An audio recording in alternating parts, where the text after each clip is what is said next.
Básicamente en este video les voy a explicar cómo hacer un comentario de un cuento. Nos vamos a enfocar en el de El Ay de Aristóteles de Juan José Arreola y vamos a tomar como referencia para hacer estos comentarios, para hacer este análisis, el concepto de elección. Cuando hablamos de este término, elección en estilística, significa que el autor de una obra literaria siempre decide qué va a incorporar en su historia.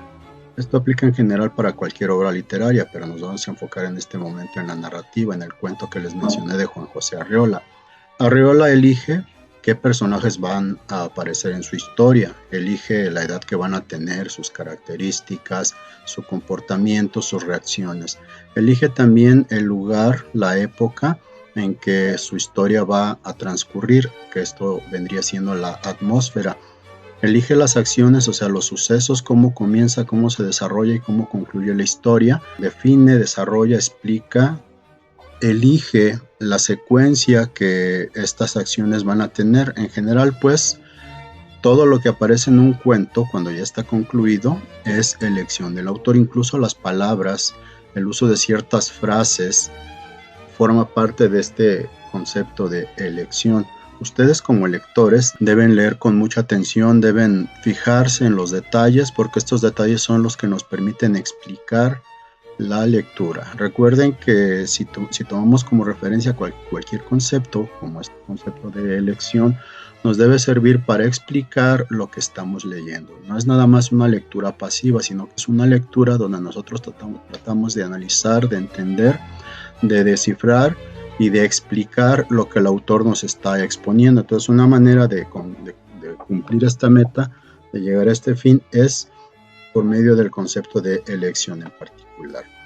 Podemos plantearnos algunas preguntas que nos pueden servir como guía. Incluso si se fijan por sí mismas, estas preguntas, al encontrar sus respuestas, ya nos ayudan a elaborar un reporte. Digamos que aquí también les voy a explicar, a partir de la lectura, a partir de sus elementos, en particular de los elementos que eligió el autor, cómo hacer el reporte, cómo hacer un comentario de lectura.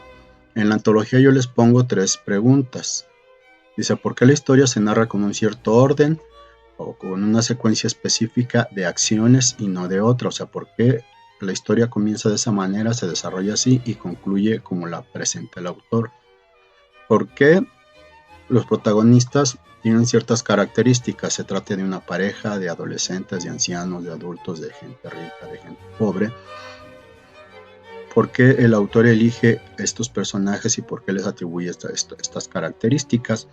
¿Por qué la historia ocurre en cierta época y lugar y no en otros? Estas preguntas, si se fijan, nos permiten ya tener cierta idea. La misma lectura nos va sugiriendo preguntas y el tratar de responder o el responder a estas preguntas ya nos va dando una orientación o nos permite ir explicando e ir comentando la lectura.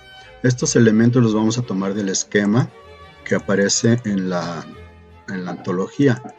El propósito de este esquema es ayudar a los que quieren escribir un cuento. Está diseñado para los talleres de creación de la Universidad de Guadalajara, y si alguien quisiera escribir un cuento, este es el medio por el que pueden planificar cómo trabajar una historia, cómo elaborarla. Esto facilita mucho el trabajo porque si uno tiene una idea un poco dispersa, un poco difusa, esto nos ayuda a aterrizarla.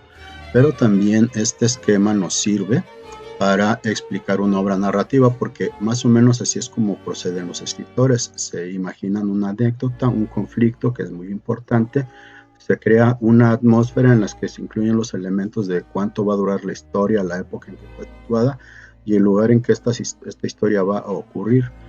Las acciones, que son oraciones breves que nos permiten identificar los sucesos, cada parte, cada elemento de la historia, según cómo va ocurriendo, el clima, que es el momento más intenso, y los personajes, por supuesto, sus características tanto físicas, psicológicas y emocionales. Por lo general, los personajes en las historias tienen nombres, hay ocasiones en que no, como que se les identifica con una inicial o con un pronombre, pero casi siempre le vamos a atribuir una etiqueta o un nombre a ese personaje, y a este personaje van a corresponder estos rasgos o estas características que son las que define el autor. Vamos a enfocarnos entonces en el cuento de Juan José Arreola, en el Ay de Aristóteles. Les voy a pedir que lo lean previamente para que entiendan de qué estoy hablando y me vayan siguiendo más o menos en los comentarios. Igualmente les voy a mostrar aquí el cuento y vamos a estar leyendo, vamos a estar repasando el cuento y vamos a ir redactando el reporte o el comentario conforme veamos el cuento. Entonces aquí tenemos el cuento de la de Aristóteles. Vamos a comenzar con la anécdota. Como les digo, hay que leer el cuento en primer lugar. Vamos a suponer que ya lo leyeron. Entonces, una vez leído el cuento, vamos a comenzar a hacer nuestras notas, nuestro reporte, y vamos a seguir el orden del esquema que tenemos de los elementos de la narrativa, de los elementos que elige el autor. Vamos a comenzar con la anécdota. Entonces, ¿cuál es la anécdota del Ay de Aristóteles?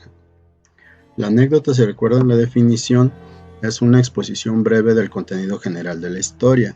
En mi caso voy a considerar la siguiente anécdota. Nos está hablando de un filósofo griego que se llama Aristóteles. Está ubicado en el momento en que este filósofo ya es anciano. Él está escribiendo lo que será su obra maestra, pero hay algo que impide trabajar y que es una joven de la que él se enamoró en su juventud.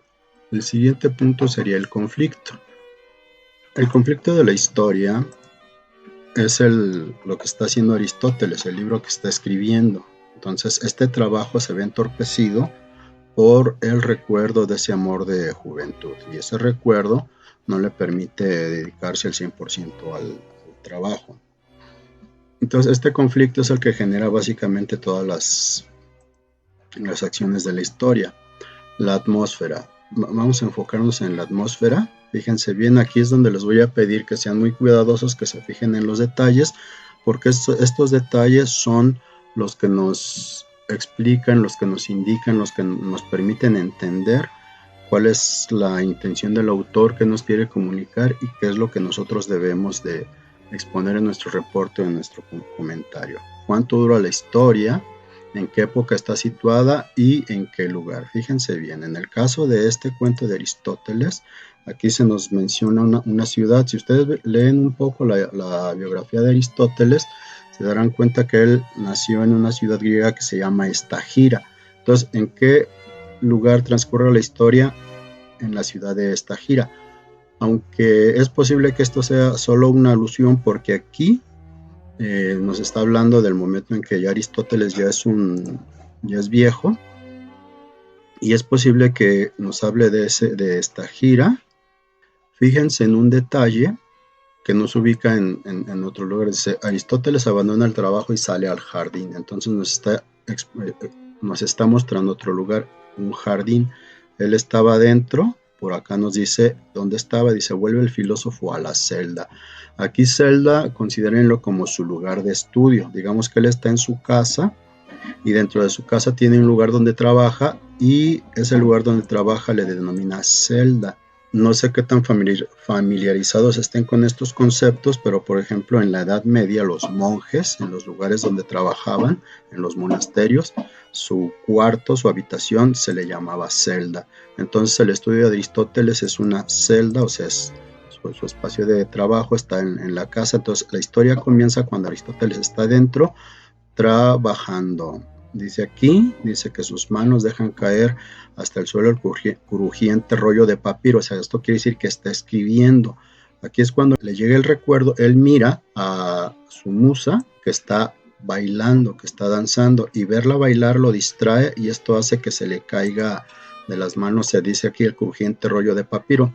Traten ustedes de imaginarse en esta situación. Ustedes no tendrían un crujiente rollo de papiro, tendrían un cuaderno, su libro, o incluso su tablet o su celular, donde a lo mejor están haciendo la tarea, y entonces ven a una muchacha que está bailando, se distraen y entonces se les cae o dejan de hacer lo que están haciendo, se les cae el celular o la tabla o la tablet o lo que están trabajando. Entonces Aristóteles está dentro de su celda trabajando. Luego, como no se puede concentrar, sale al jardín para tratar de concentrarse y luego regresa otra vez a este lugar. Entonces fíjense cómo nos está mostrando los lugares de diferentes formas. Puede estarnos mostrando un lugar de manera general, amplia, la ciudad, esta gira, pero también puede ser muy específico, como mostrarnos la casa donde está el personaje, o en este caso, digamos lo que sería la celda, que es su lugar de trabajo. Entonces, ¿cuáles son los espacios que serían el lugar donde está ocurriendo la historia? Entonces vamos a poner lugar o espacio, vamos a ponerlo por sinónimo, lugar, espacio. Entonces vamos a poner la ciudad de esta gira. Estos datos no vienen en el cuento, pero si ustedes lo investigan, pues lo pueden encontrar sin problemas. Entonces, ¿cuál es el lugar o el espacio donde transcurre la historia? La ciudad de esta gira, que es donde nació Aristóteles. También ocurre, vamos a decir, en su casa, su celda. Vamos a ponerle que esta celda es su lugar de trabajo, pues vamos a decir su estudio. Luego se menciona también el jardín. Entonces, básicamente esos son los tres espacios.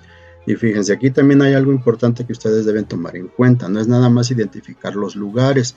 En este caso, él está trabajando, pero como ya dijimos, el recuerdo le impide concentrarse, entonces sale al jardín para relajarse, para salirse un poco del estrés del trabajo, descansar un momento. Si se fijan, esto es algo que para ustedes puede resultar un tanto familiar. Están haciendo su tarea, están trabajando en algo, se cansan después de un tiempo y se ponen a jugar o simplemente se levantan, salen a algún lugar a despejarse. Entonces, esto es lo que está pasando aquí al describirnos estos lugares, y como les digo, explíquenlo por favor. Luego, la época, hay que investigar de cuándo es Aristóteles y sabremos en qué época se está situando.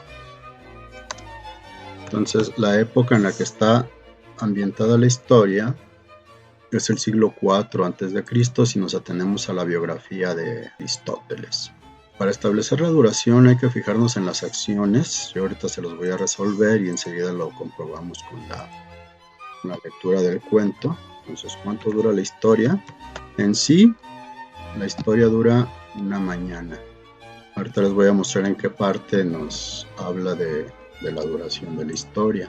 Hay que fijarnos en los detalles, porque si se nos escapan estos detalles es posible que no captemos los elementos más importantes de la historia. Fíjense bien, aquí nos dice: Aristóteles abandona el trabajo y sale al jardín abierto, dice, como una gran flor que el día primaveral. Entonces ya nos está ubicando, estamos en la primavera. Y dice aquí: respira profundamente el perfume de las rosas y baña su viejo rostro en la frescura del agua matinal. Entonces estamos una mañana de primavera.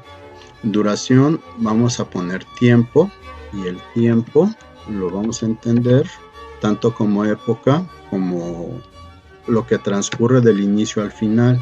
Si se fijan, nos habla de que Aristóteles está en su celda trabajando, después sale al jardín, luego regresa a terminar el trabajo. Básicamente eso es lo que nos cuenta la historia. Entonces todo transcurre. ¿Cuánto dura? En sí, o sea, no se nos especifica tampoco un tiempo de minutos, de horas. Pues vamos a ponerle nada más que dura más o menos una mañana de primavera. Lo que nos interesa de la duración es que transcurre durante la mañana, una mañana nada más. Ya lo de la primavera es algo que hay que añadir nada más como complemento. Y quiero que observen también un detalle importante del cuento. Desde que comienza hasta esta parte, que es donde dice que termina su obra maestra, aquí dice, miren, redacta su obra maestra, la termina, y digamos que aquí termina esa mañana. La mañana comienza al inicio del cuento y termina en esta parte. Aquí nos habla del tiempo que tardó en componer la obra, y dice que en ese tiempo la musa danzaba para él. Aquí digamos que hay un salto en el tiempo, porque todo esto transcurre durante la mañana, y aquí nos indica hasta el momento en que concluye la historia, pero no nos explica cuánto tiempo tarda en escribir esta obra, que aquí nos dice es el Tratado de Armonía. Es un filósofo, entonces está filosofando sobre el tema de la armonía. Entonces nos dice el tiempo que tardó en componerlo, pero no nos describe tiempo. Digamos que aquí es cuando finalmente se pone a trabajar, vence ese obstáculo la distracción que representa el baile de la musa en ese momento se termina y él ya se pone a trabajar. Digamos que esta es la mañana primaveral. Luego el tiempo que tarda en componer la historia, vamos a poner también eso dentro de la duración. El tiempo que tarda en escribir su tratado de armonía. Aunque este tiempo no se especifica. Cuando se decide trabajar eso se nos describe en una mañana. El tiempo que tarda en escribir la historia, eso no se especifica. Nada más dice durante el tiempo que tardó. Luego fíjense, hay un salto, observen. Dice, pero una noche, esto ya fue después de que terminó el libro. Dice, una noche Aristóteles soñó. Entonces aquí se nos habla de una noche, es cuando sueña el final de su historia. Y en sí, o sea, toda la historia, todas las acciones van a transcurrir esa mañana de primavera. El tiempo que tarda en escribir eso nada más se nos menciona en un párrafo, pero no se especifica, no se aclara. Y lo mismo, una noche no sabemos cuánto ha transcurrido desde esta mañana, no sabemos cuánto ha transcurrido desde que escribió, el tiempo que duró en escribir y hasta que termina, hasta la noche en que concluye la historia. Digamos que aquí se decide trabajar una mañana y esa noche, el día que sueña, o más bien en la noche que sueña, en el final de su historia, ahí terminaría ya la historia. Entonces esta sería la duración. Y otra vez, fíjense bien, yo aquí lo estoy poniendo nada más de manera esquemática, pero hay que explicar, hay que tratar de decir qué sentido, qué propósito tiene todo esto que elige el autor. Vamos a las acciones. Créanme lo que les voy a decir, de todos modos ustedes quiero que luego lo corroboren. Fíjense bien, aquí comienza la primera acción. En la primera acción se dice que sobre la hierba danza la musa de Aristóteles. Ya saben que la musa es la que inspira a los escritores, a los artistas. Entonces esta musa está danzando para Aristóteles. Fíjense lo que se nos dice. Bueno, ahorita vamos a ver las características del personaje. Ya vimos que está en su celda y aquí en su celda está trabajando. Dice, sus manos dejan caer hasta el suelo el crujiente rollo de papiro donde está escribiendo, ¿sí? Dice, Aristóteles piensa en el cuerpo de una muchacha, aquí es donde está el recuerdo, dice, esclava en el mercado de Estagira que él no pudo comprar. Dice, recuerda también que desde entonces ninguna otra mujer ha turbado su mente. Por aquí nos menciona que esto ocurre en su juventud, entonces aquí llega el recuerdo de la juventud. Él trata de escribir, la danza de la musa lo distrae y eso lo lleva a recordar a la joven de la que estuvo enamorada en su juventud. Esta sería la acción 1. Enseguida dice, de nada sirve que Aristóteles cierre la ventana. Esta frase, cierre la ventana, nos sirve para pasar a la segunda acción, porque a través de la ventana él ve a la musa danzar y esa vista lo distrae. Entonces, para evitar distracciones, cierra la ventana. Esta sería la acción número 2. Vamos a ir registrándolas. Entonces, acción 1, Aristóteles se distrae de su trabajo al recordar un amor de juventud. Digamos que esa es la primera acción. La segunda acción es cuando cierra la ventana para tratar de concentrarse. Vamos a ver qué nos dice esta acción.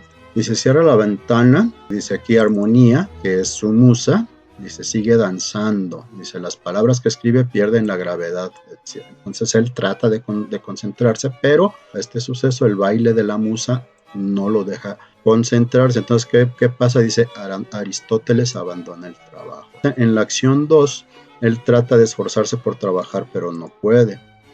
Esa es la segunda acción. Y fíjense que en la tercera acción, ahora nos dice, Aristóteles abandona el trabajo. O sea, definitivamente sabe que no se puede concentrar, abandona el trabajo y sale al jardín. Aquí hay un cambio de espacio. Si se fijan, todo esto ocurre en la celda donde está trabajando, entonces opta por salir al jardín. Ya nos dice que es un día primaveral y nos dice que estamos en la mañana. Aristóteles, como buen filósofo, como buen trabajador, se levanta temprano, se concentra y trata de aprovechar el día. Entonces la musa sigue bailando, o sea, sigue distrayéndolo y dice, trata de atrapar a la musa se le escapa y dice, vuelve el filósofo a la celda. Entonces esta sería la tercera acción. Fíjense cómo vamos identificando elementos que nos permiten saber dónde comienza. Aquí sabemos que el filósofo está trabajando, que no puede concentrarse, cierra la ventana para tratar de concentrarse. sale al jardín, ¿sí? Abandona el trabajo y sale al jardín, y luego regresa otra vez a tratar de trabajar. Entonces procura concentrarse en su trabajo, pero no puede. Acción 3, abandona el trabajo y sale al jardín. Y en la acción 4, fíjense bien, dice regresa a su celda, pero no nada más regresa a su celda, sino dice mira de nuevo a la ventana. Fíjense cómo se están repitiendo los elementos que nos van enlazando. Eso se llama isotopía y eso es algo que vamos a trabajar también, es un concepto que hay que considerar. Dice mira de nuevo a la ventana, dice la musa sigue bailando. Entonces fíjense, esta palabra es muy importante. Bruscamente, dice Aristóteles decide escribir un tratado que destruya la danza de armonía. Entonces ya, o sea, rompe con esa distracción, dice, ahora sí me pongo a trabajar, dice, se pone a trabajar, dice, y comienza a redactar su obra maestra, el Tratado de Armonía. Entonces aquí ya comienza el trabajo. Entonces en la acción 4, ahora sí se concentra en el trabajo y comienza a escribir su obra maestra. Digamos que estas serían las acciones más importantes. Ya lo que viene enseguida, los siguientes párrafos, aquí nada más dice el tiempo que tardó en componerlo, pero no se nos especifica, nada más nos dice que escribe y concluye su obra maestra. Y aquí la noche en que sueña con la musa, dice, y al día siguiente, cuando se despertó de ese sueño, dice, escribió lo que viene siendo el inicio de su obra maestra, y ya con eso la concluyen. Entonces la acción 5, que sería el penúltimo párrafo, nada más dice el tiempo que tardó en componerla, y el 6 tiene ese sueño y eso le permite darle fin a su obra. Entonces estas son las acciones de la obra. Fíjense cómo cuando nosotros identifiquemos cada acción debemos irlas numerando y ponerle en una frase breve el contenido. Hay que ser muy puntuales, no necesitamos extendernos mucho porque nada más debemos entender la secuencia de las historias. Y por ejemplo, lo que yo les estoy marcando en el cuento sería como una guía para que ustedes vayan tomando sus notas, también van leyendo y en cada lectura ustedes van subrayando, van identificando los elementos y a un lado explican el significado de esos elementos. El siguiente punto que vamos a considerar dentro del esquema, si se fijan, es el clímax. El clímax es el momento más intenso. Es posible en obras más extensas que cada acción pueda tener un pequeño clímax, pero hay un clímax, un momento en toda la obra en el que está a punto de sobrevenir el final, o sea, el clímax luego lo vamos a encontrar al final. Esto que les explico pueden tomarlo también como referencia para una película, por ejemplo. Estos elementos de la narrativa les pueden servir para explicar las películas, para entenderlas, para identificar sus elementos y para ir, digamos, como identificando la propuesta del director, del guionista, de los actores.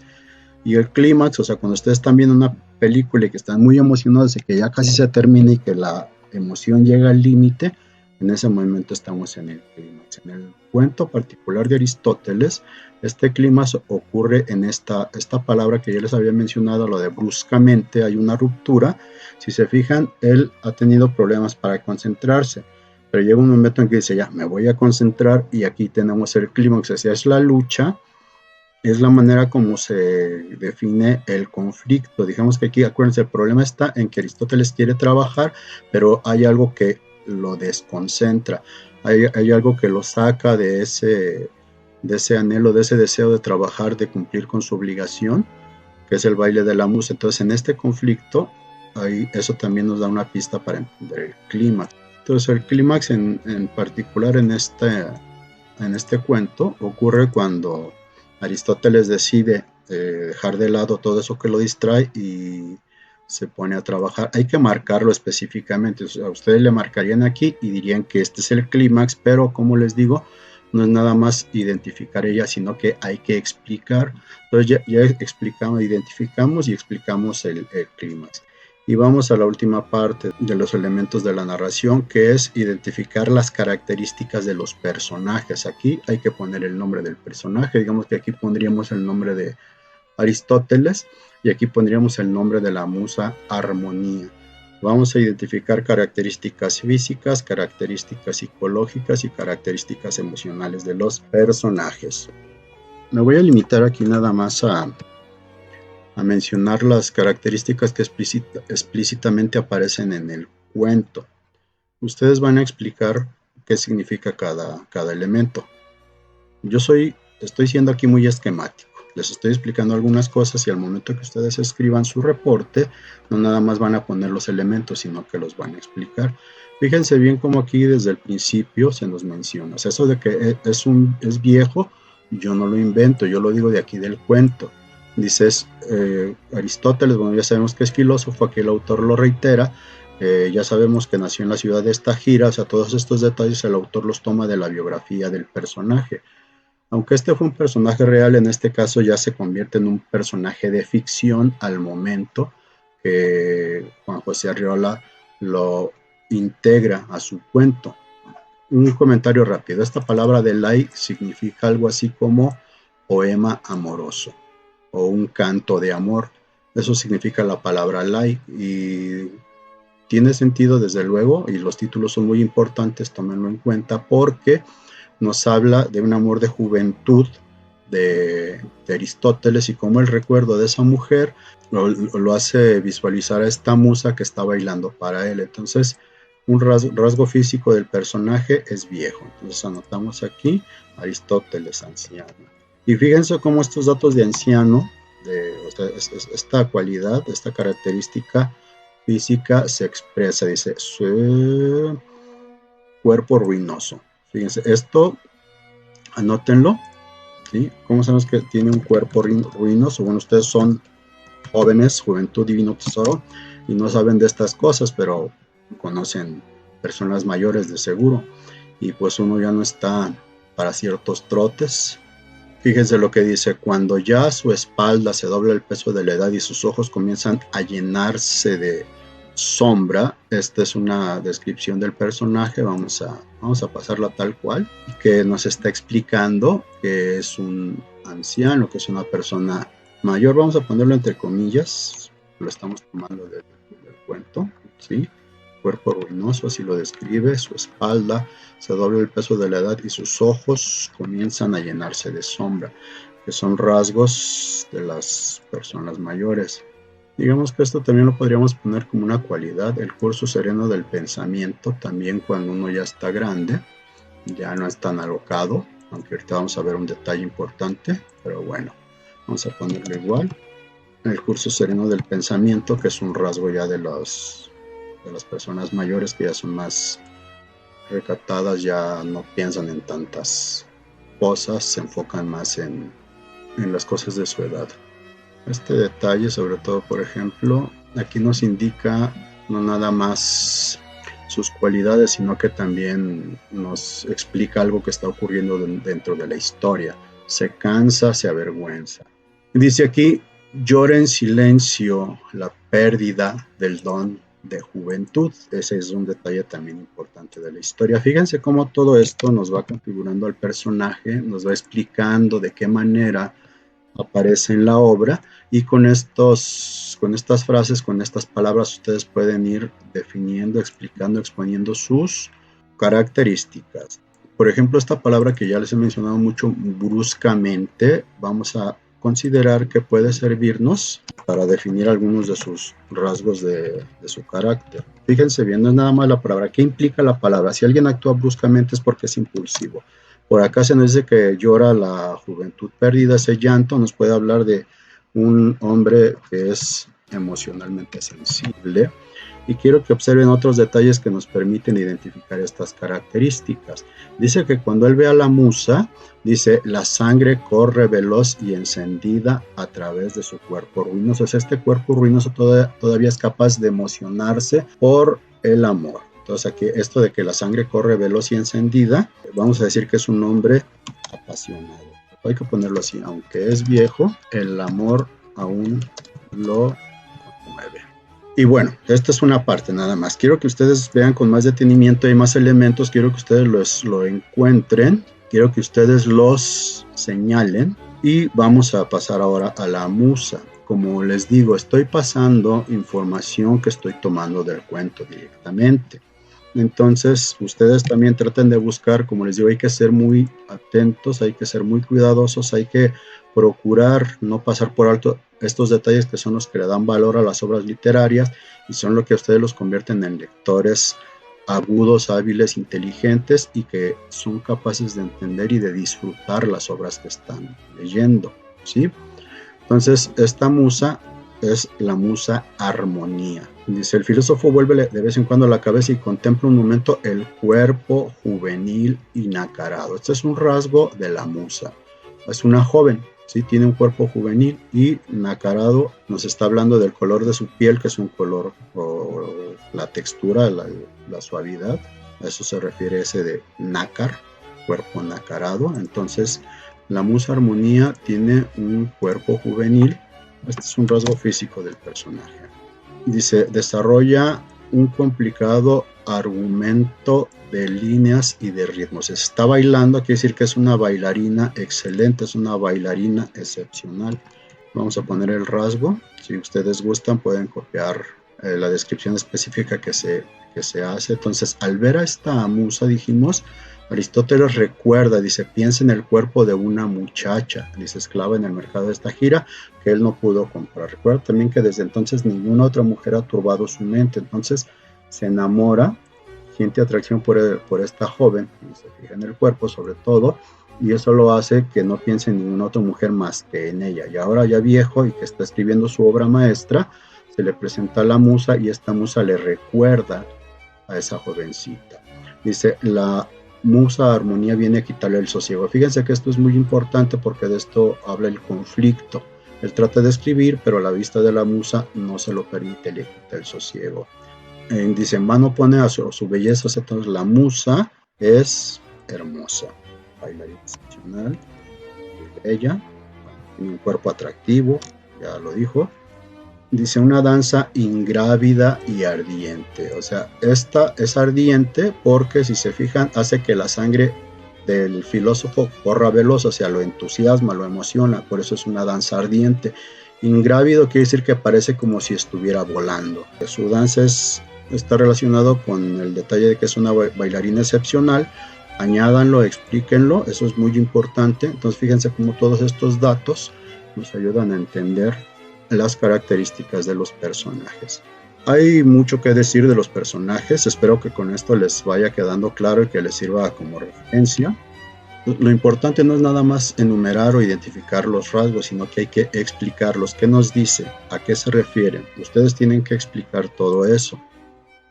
Quiero que observen también, por ejemplo, dice, cuando Aristóteles trata de abrazar a la musa, dice, tiene una agilidad imprevista, o sea, aunque es anciano, todavía tiene rasgos, tiene detalles, destellos que lo regresan de alguna manera a su juventud.